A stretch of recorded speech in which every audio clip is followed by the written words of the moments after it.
The government has rejected reports that it was denied funds by the government of China to extend the standard gauge railway from Naivasha to Kisumu and finally to Malaba. Foreign Affairs Cabinet Secretary Monica Juma has accused the media of misreporting, saying the debate on the matter is a non-issue since the government had not planned to ask for the loan. But as NTV's Silas Apollo reports, the decision by China could now spell trouble for the Jubilee government's ambitious rail plans, with critics adding that the already constructed line also faces questions of viability. In a tweet message sent out shortly after news broke that the country had failed to secure additional funding for the extension of the standard gauge railway, Foreign Affairs Cabinet Secretary Monica Juma said the debate on the matter was misinformed. Juma accuses the media of misreporting, adding that the loan for the extension of the railway line was never a point of discussion. The statement by Juma was supported by that of the President's Chief of Staff, Nzioka Waita, who said that the stories in the local dailies were not only factually incorrect, but were damaging to the reputation of the country. Waita goes on to say that the SGR project is a regional project and the complexities in negotiating its completion involve several countries, and that the securing of financing for its completion could take several years of negotiations. Kenya is reported to have failed to secure an additional 368 billion shillings for the completion of the Naivasha-Malaba SGR. China's decision is reported to have been informed by doubts on the future prospects of the line and the collateral offered by Kenya.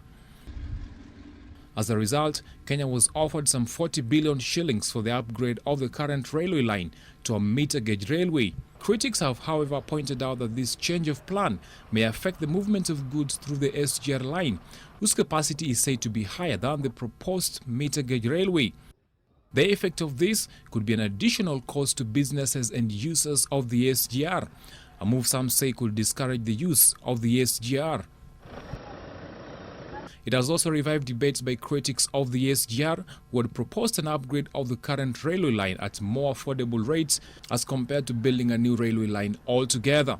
The government had earlier indicated that it had already secured funds for the completion of the SGR, to the dismay of critics.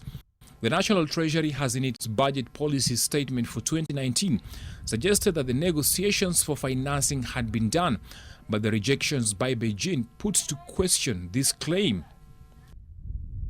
Transport Cabinet Secretary James Macharia said the decision to upgrade the current line was a matter of priority as the government presses further with its call for additional funds to complete the SGR. We have to make sure that that connectivity in Naivasha, it is quickly addressed. And one of the things we are discussing in this visit is how we can quickly close that gap in Naivasha.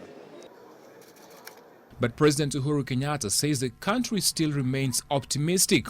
Speaking at the closure of the Belt and Road Initiative, the head of state said the relationship between Kenya and China remains strong.